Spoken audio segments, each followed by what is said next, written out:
Bonjour à tous, aujourd'hui je vous retrouve pour un unboxing. Encore une fois, il s'agit d'un sac que j'ai acheté en seconde main. Il est arrivé donc dans ce petit colis. Comme d'habitude, j'ai ouvert, j'ai pas regardé. Donc je vais découvrir ça avec vous aujourd'hui. Alors, il s'agit à peu près d'un sac de ma collection. À peu près. Vous allez voir pourquoi. Quand je l'ai vu, j'ai craqué. Je me suis dit, oh, il est magnifique. Euh, je l'avais, enfin, en fait, je cherchais dans une matière bien particulière et en farfouillant, je suis tombée sur celui-là et je me suis dit, ah, il est canon, mais je le veux. Ça n'enlève pas pour autant l'autre de ma wishlist, puisque c'est vraiment un énorme coup de cœur. Et là, pour le coup, ça va me permettre de l'essayer, hein, de voir si c'est vraiment un modèle qui me convient en termes de portée. Mais vraiment, vous allez voir, il est trop beau. Alors, il était donc dans un carton. Je vous l'ai montré de toute manière au début. Je vais le mettre par terre. Oh, je le vois. Bon, j'ai pas de dust bag. Malheureusement, c'est un sac vintage, donc je n'avais pas le dust bag avec. Il est emballé dans du papier bulle, donc on voit la taille du nouveau bébé. C'est pas un sac très grand, mais je pense qu'on peut en mettre. D'ailleurs, est-ce que j'ai les choses à portée de main pour vous faire un essai avec tout ce qu'on peut mettre dedans? Je reviens, je ramène les affaires et je reprends. C'est bon, je suis de retour.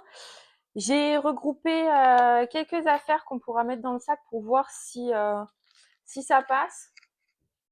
C'est vraiment les essentiels de chez Essentiel. Donc j'espère que ça passe, mais il n'y a pas de raison au vu de la taille. Bon, c'est parti. On va l'ouvrir.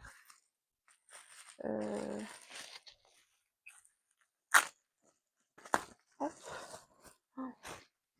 Trop beau. Trop beau, trop beau. J'espère qu'il est beau. Enfin, il l'a pour le moment, il est beau. J'espère qu'il est bien. C'est un article que j'ai acheté à un vendeur japonais.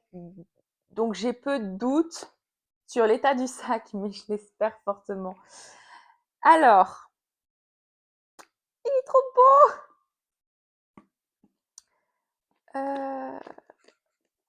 Attendez, je vais vous le mettre bien. C'était peut-être pratique sans, mais bon. Écoutez, on verra. Il s'agit du Céline Box en toile macadam triomphe et cuir avec le, je sais pas si on voit bien, si, là, la calèche, une grande bandoulière réglable.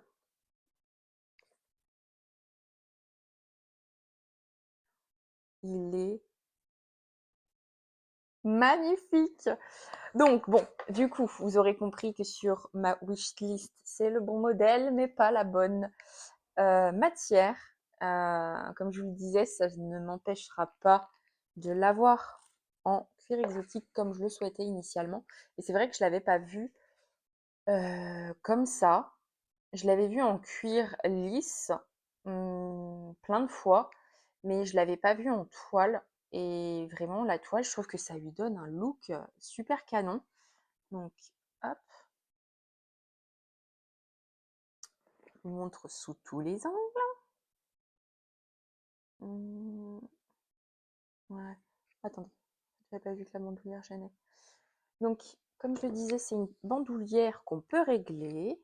Il y a 5 trous. Euh, on doit faire le focus dessus.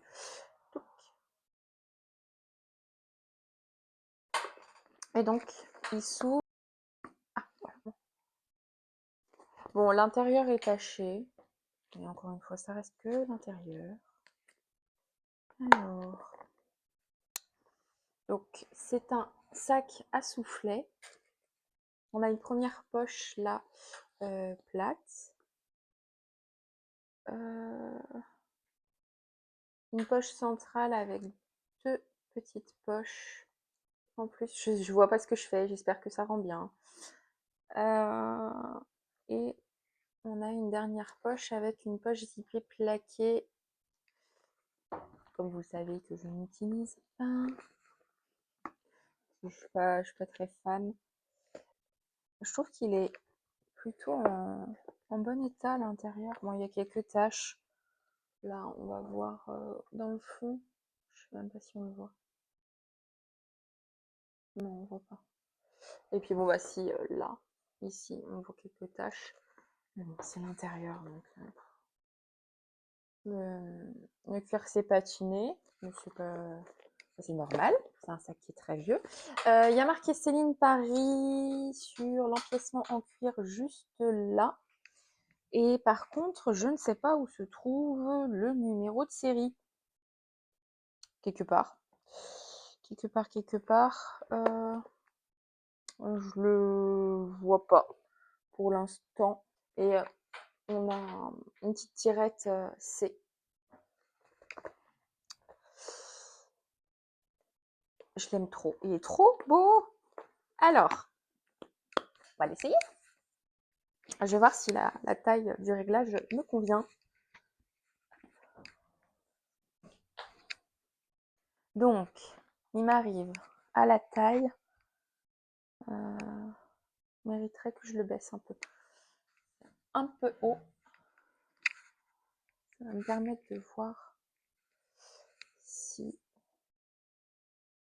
je peux aussi le porter à l'épaule. Parce que là, du coup, c'est trop long pour l'épaule. Alors, je vais d'abord essayer à l'épaule. Oh, je suis fouettée.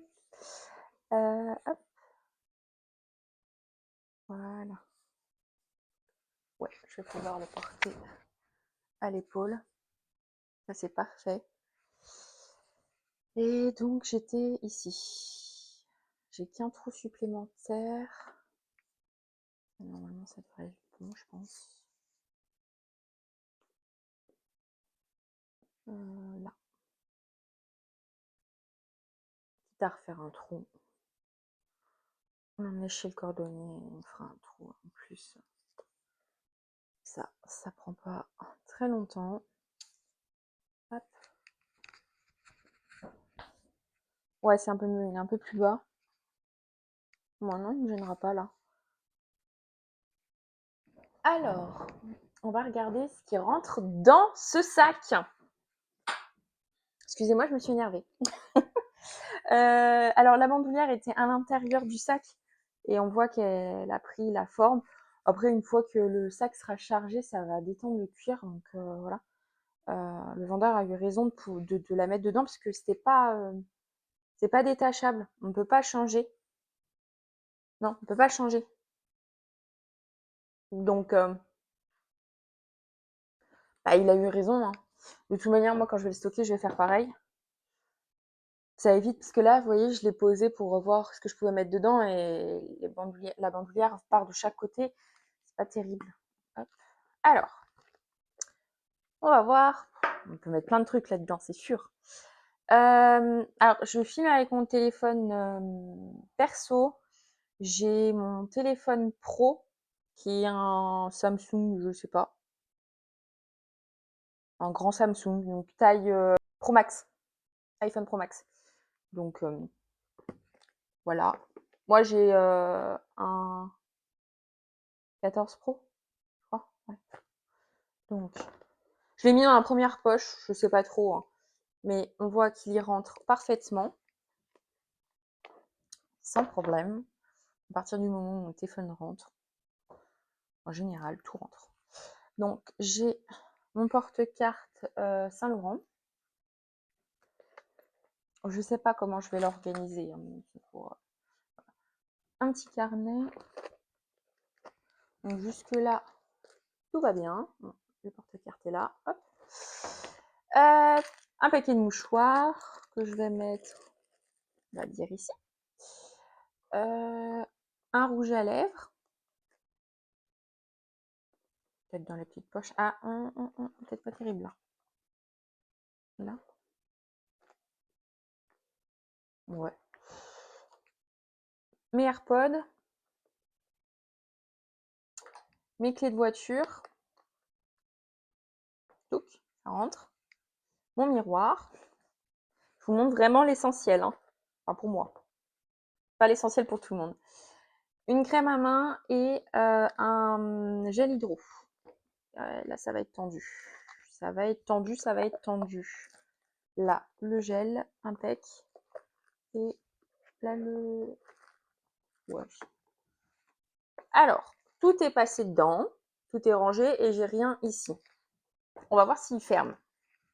Et sans trop de contraintes. Donc, c'est fermé, oui, c'est fermé. Eh ben, il rentre, tout rentre. Alors, ça élargit le soufflet parce qu'il y a le téléphone. Là, on voit qu'il n'y a rien dedans. Mais c'est fait pour. Ça déforme pas. En fait, on voit que là, il y a de la toile en plus. Je sais pas si on voit très bien d'ailleurs. Donc c'est bon, mais ça n'a pas déformé la forme du sac. Donc tout rentre dedans. Par contre, il est lourd là. En fait, il est lourd de base tout seul. Sans rien dedans. Donc bah automatiquement, à partir du moment où on le charge, voilà. Mon téléphone pro, je trouve qu'il est lourd. Donc ouais, ça change. Donc là, voilà, je l'ai enlevé de la poche de devant.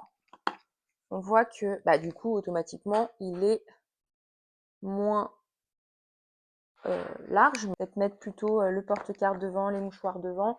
Ça fait moins gros. En fait, non, je vais laisser les affaires dedans. Je vais l'utiliser. En plus, c'est impeccable. Je pars en vacances. Je vais sortir la vidéo dimanche et le samedi, bah, juste avant que vous visionniez, je serai dans l'avion. Je me rends en Tunisie voir ma mère qui vit là-bas et bah, ça sera très bien. Je vais l'emmener pour le voyage parce que c'est de la toile, ça craint moins. Et puis bon, moi je viens de le recevoir, donc je vais le porter.